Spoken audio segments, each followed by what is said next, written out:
Hello friends, welcome to my channel exam तैयारी। आज हम लोग देखेंगे इंग्लिश पेडागोजी के क्वेश्चंस और इन क्वेश्चन के साथ आपका रिवीजन हो जाएगा पुराने टॉपिक्स का। तो आइए देखते हैं। पहला क्वेश्चन है, in order to have language proficiency which one is not essentially required. यानी कि लैंग्वेज प्रोफिशेंसी आप चाह रहे हैं कि सामने वाले में आ जाए, ठीक है, किसी भी लैंग्वेज को वो अच्छी तरीके से सीख जाए, और उसके लिए कौन सी चीज़ जो है वो असेंशियल नहीं है। पहला ऑप्शन है इफ़िशियंसी, दूसरा है एप्रोप्रिएसी, तीसरा है एक्यूरेसी और चौथा है फ्लुएंसी। तो देखिए, बी है हमारा एप्रोप्रिएसी, यानी बिल्कुल एप्रोप्रिएट हो, जैसी सिचुएशन उस तरह से वो बोले। सी है एक्यूरेसी, एक्यूरेट हो, उसकी सारी ग्रामर वगैरह सही से बोला हो। फ्लुएंसी यानी कि वो अच्छे से तुरंत बोल ले, अटके ना बिल्कुल भी। तो ये सब चीज़ें ज़रूरी होती हैं। पहला ऑप्शन जो एफिशिएंसी वो ज़रूरी नहीं है, तो ये हमारा सही आंसर होगा। नेक्स्ट क्वेश्चन है, dash is the father of modern linguistics. ठीक है, तो किसको मॉडर्न लिंग्विस्टिक का फादर बोला जाता है? पहला ऑप्शन है ब्लूमसीफाइड, दूसरा है चॉम्स्की, तीसरा है चॉसर और चौथा है फर्डिनेंड डी सॉसर।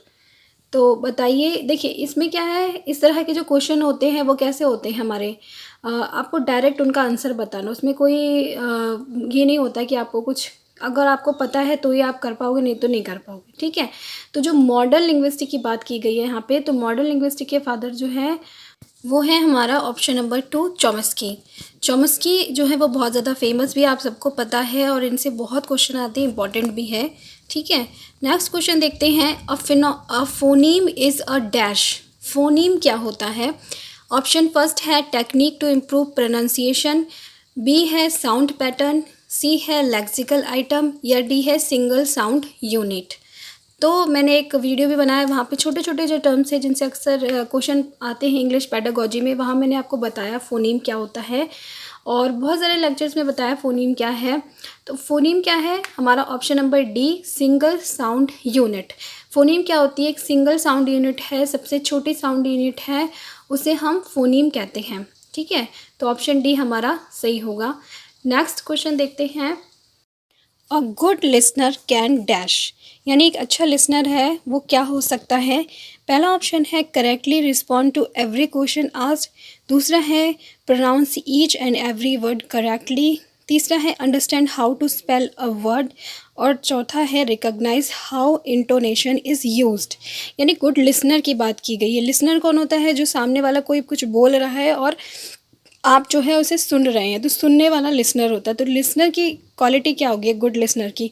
जैसे पहला ऑप्शन है कि वो हर क्वेश्चन का आंसर जो है वो सही से दे, दूसरा है वो प्रोनाउंस करे हर एक वर्ड को अच्छे से, तीसरा है कि वो स्पेल और वर्ड्स जो है उनको अच्छे से समझ ले, और चौथा है रिकॉग्नाइज इंटोनेशन, यानी जो उतार चढ़ाव होता है आवाज़ का उसको रिकॉग्नाइज करे। तो ये जो गुड लिसनर वो होता है जो सामने वाले की बात को सही से सुने और सही से आंसर दे, है ना। तो ऑप्शन ए जो है वो हमारा सही होगा, correct respond to every question asked. Next question देखेंगे। Constructivist approach to language learning promotes. Constructivist approach जो है लैंग्वेज लर्निंग की, वो किस चीज़ को प्रमोट करती है, यानी किस चीज़ को बढ़ावा देती है? पहला ऑप्शन है अ चाइल्ड सेंटर्ड अप्रोच, दूसरा है टीचर सेंटर्ड अप्रोच, दूसरा और तीसरा है कल्चर ऑफ साइलेंस, तीसरा और चौथा है क्लासरूम नॉइस। तो कंस्ट्रक्टिव अप्रोच क्या है? जिसमें बच्चा क्या खुद से कंस्ट्रक्ट करना सीखता है, जो भी उसकी टारगेट लैंग्वेज है उसको। ठीक है, तो यहाँ पे जो बच्चे पे पूरी तरह से फोकस किया जाता है, और ये इसलिए ये क्या है, हमारा ऑप्शन नंबर ए है a child centred approach.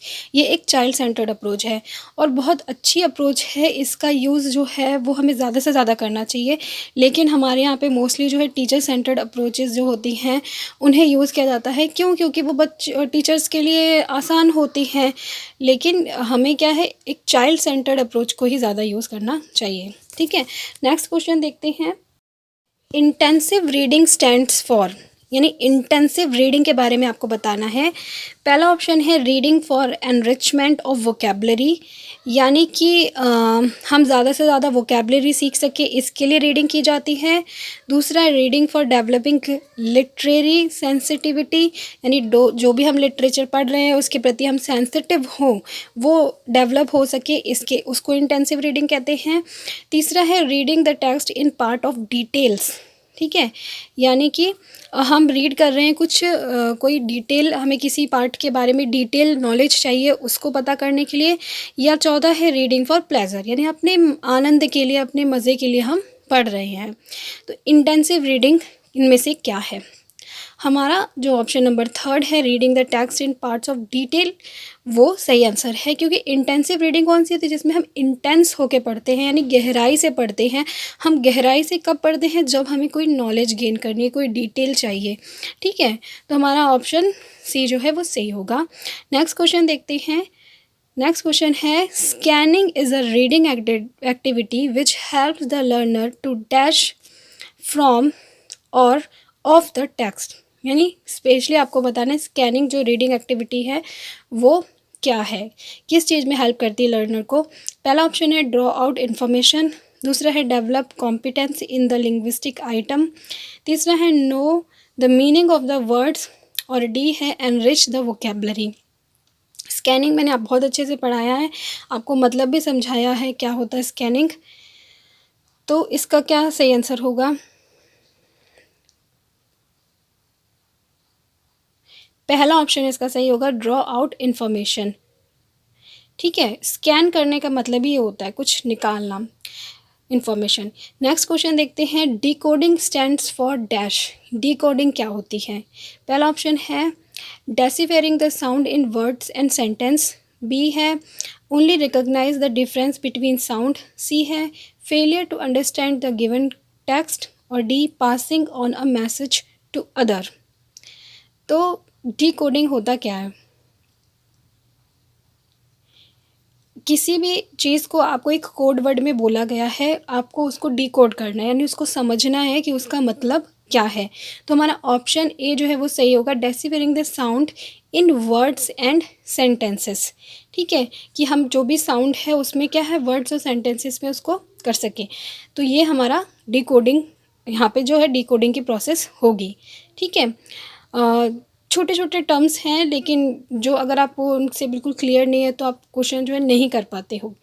Next question देखते हैं, in order to improve to learners pronunciation a teacher first need to dash, यानी बच्चे की आपको प्रोनाउंसिएशन जो है वो बेटर करनी है, इम्प्रूव करनी है। तो उसके लिए आप क्या कर सकते हो? पहला ऑप्शन है use recorded model of sound, B है शो द डॉक्यूमेंट्री और film of the target language, C है ask them to read more, और डी है डू प्रोनाउंसिएशन ड्रिल्स। तो आपको क्या करना है, उसकी प्रोनाउंसिएशन ठीक करानी है। प्रोनाउंसिएशन का मतलब है कि वो जो भी वर्ड बोल रहा है उसको क्या प्रॉपर तरीके से बोले, ठीक है।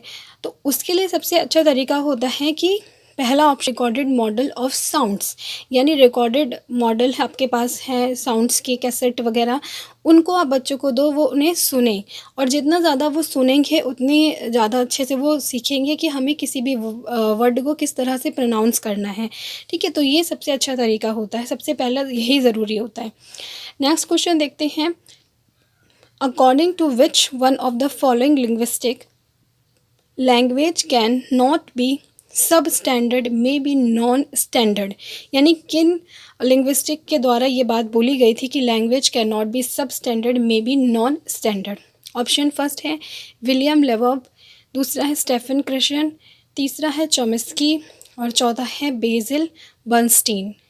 तो यहाँ पे तो सीधा सा आंसर है इसका, जो पहला ऑप्शन है हमारा वो सही है, विलियम लेवर्ब। विलियम लेवर्ब ने ही बोला था कि language can not be sub standard may be non standard, ठीक है। तो ये इम्पॉर्टेंट है। अब आप खुद देखते हैं कि कई बार ऐसे क्वेश्चन आते हैं हमारे जो हमने बिल्कुल भी नहीं सुना होता, क्योंकि अब देखिए मैंने वैसे इंग्लिश पेडागोजी में बहुत कुछ आपको करा दिया है, फिर भी कुछ ना कुछ थोड़ा बहुत छोटी चीज़ें रह जाती हैं, तो आप बिल्कुल भी वरी मत कीजिए, जितना मैंने कराया उतना आप तैयार करेंगे, आपके बहुत अच्छे मार्क्स आएंगे, इतनी मेरी गारंटी है। पर आपको हार्ड वर्क करना होगा, ठीक है। तो आई होप आपको आज के क्वेश्चन अच्छे लगे होंगे और अच्छे से समझ में भी आए होंगे सारे क्वेश्चन। तो वीडियो को लाइक कीजिएगा और बताइएगा कितने आपके आंसर सही रहे। और अगर कोई भी टॉपिक हो जिससे रिलेटेड आपको वीडियो चाहिए, जैसे कि पुराने टॉपिक्स भी हैं, अगर उनका रिवीजन आपको चाहिए तो आप मुझे बता सकते हो, मैं उसमें आपको दोबारा से रिवाइज़ करूँगी। वैसे मैं सोच रही हूँ रिवीजन का। ठीक है फ्रेंड्स, तो आज के लिए इतना ही। मिलती हूँ आपसे नेक्स्ट वीडियो में, तब तक के लिए बाय बाय। और वीडियो को लाइक करना मत भूलिएगा।